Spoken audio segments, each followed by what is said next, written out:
आज हम दुनिया के मोस्ट पॉपुलर इंसान के बारे में बात करेंगे, जिसने दुनिया को अपने कारनामों से बहुत हंसाया। वो है चार्ली चैपलिन। चार्ली चैपलिन की कहानी क्या है और उनकी मौत कैसे हुई थी, उसके बारे में ही आज हम जानेंगे। चार्ली चैपलिन का जन्म 16 अप्रैल 1889 को लंदन शहर में हुआ था।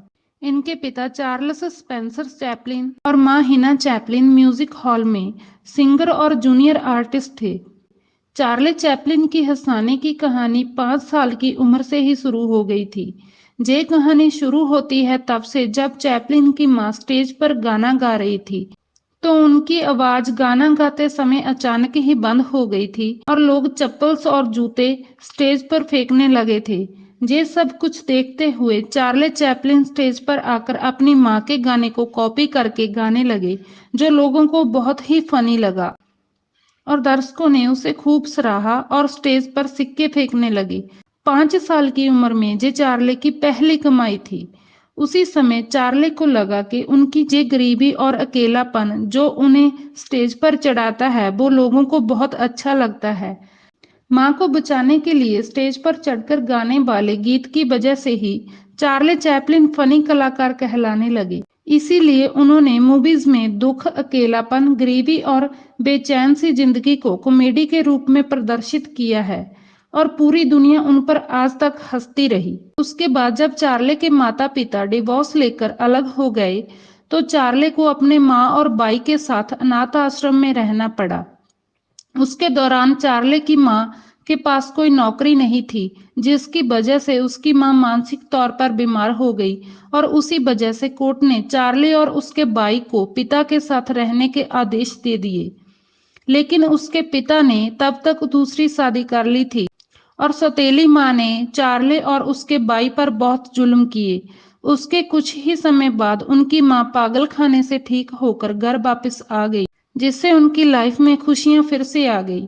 चार्ली बचपन से ही एक्टर बनना चाहते थे और वो इसीलिए स्टेज शो भी करते थे। स्टेज शो के दौरान ही एक बार उन पर नजर एक डायरेक्टर की पड़ी, जिससे चार्ली चैपलिन बहुत टैलेंटेड आर्टिस्ट लगे। उसी डायरेक्टर की वजह से चार्ली की मुलाकात हैमिल्टन से हुई।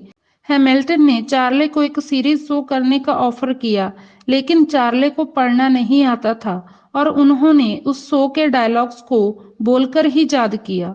इस शो के जरिए चार्ली ने खूब शोहरत हासिल की और पूरी दुनिया उन्हें जानने लगी। चार्ली की हाइट तो 5 फीट 5 इंच की ही थी, लेकिन उनके टैलेंट ने दुनिया को खूब हंसाया। चार्ली चैपलिन की एक बहुत बढ़िया मूवी लाइमलाइट, जिसे अमेरिका ने बैन कर दिया था, लेकिन चार्ली को अमेरिका से बहुत प्यार था। चार्ली चैपलिन ने अपनी पहली शादी अमेरिका की सिटीजन ऊना ओनियल से की थी, लेकिन अमेरिका के द्वारा फिल्म बैन करने की बेरुखी से वो दोनों लंदन वापस चले गए और इसके बाद वो लंदन छोड़कर स्विट्जरलैंड जाकर बस गए। स्विट्जरलैंड में उनकी मुलाकात पंडित जवाहरलाल नेहरू और उनकी बेटी इंदिरा से हुई।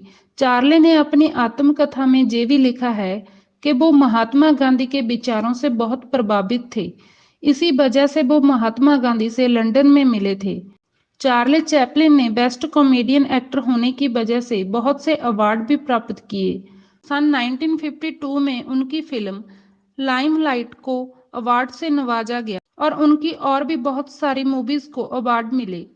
चार्ली चैपलिन एक ऐसे एक्टर थे जिसकी आज की नई जनरेशन भी नकल कर रही है। दुनिया के महान विज्ञानी एल्बर्ट आइंस्टाइन भी चार्ली चैपलिन के फैन थे। वो कहते थे कि आप बिना कुछ बोले कहे दुनिया को हंसा देते हैं और आपकी ये एक्टिंग बाकमाल है। और ये बिल्कुल सच है कि चार्ली चैपलिन बिना कुछ कहे ही पूरी दुनिया को हंसा देते थे। चार्ली की मौत 25 दिसंबर 1977 को हो गई थी, जिसके बाद उन्हें स्विट्जरलैंड में दफना दिया गया था। सबसे हैरानी की बात तो ये थी कि चार्ली की लाश को 3 महीने बाद ही उनकी कब्र से निकाल लिया गया था।